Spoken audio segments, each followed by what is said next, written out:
سب سے پہلے ہر نماز کی پابندی کرے، شوہر کے ساتھ نرمی اور احترام سے پیش آئے، اللہ تعالیٰ سے اخلاص کے ساتھ دعا مانگے، روزانہ 100 مرتبہ یا ودود پڑھے،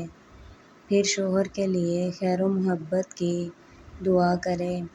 نیت صرف جائز محبت اور گھر کی خوشحالی ہو۔ ایک نیک عورت یہی عمل کرتی تھی، وہ کبھی بھی بد زبانی نہیں کرتی تھی، ہمیشہ صبر سے کام لیتی تھی،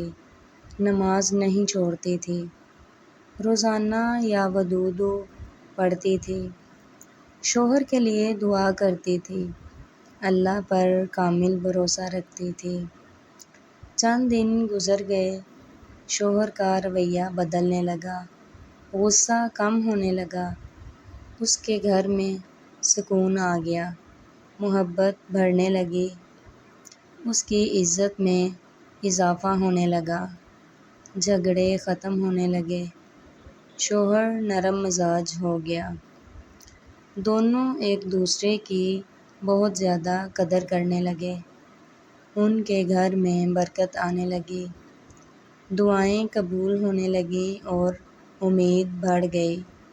اللہ تعالیٰ نے آسانیاں پیدا کیں، اس عورت نے شکر ادا کیا، اس نے یہ عمل جاری رکھا،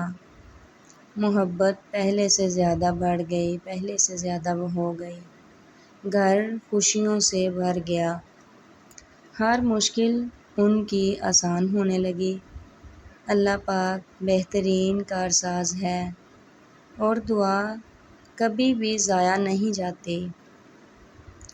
اخلاص بہت ضروری ہے، صبر کامیابی کی کنجی ہے، حسن اخلاق سب سے بڑی طاقت ہے، اللہ دلوں کو پھیرنے والا ہے، اسی سے مدد مانگنی چاہیے اور محبت اللہ کی نعمت ہے، اللہ ہر جائز دعا قبول فرمائے، آمین یا رب العالمین۔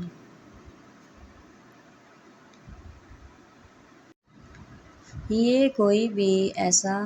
وظیفہ نہیں ہے کہ جس کی ضمانت یہی ہو کہ شوہر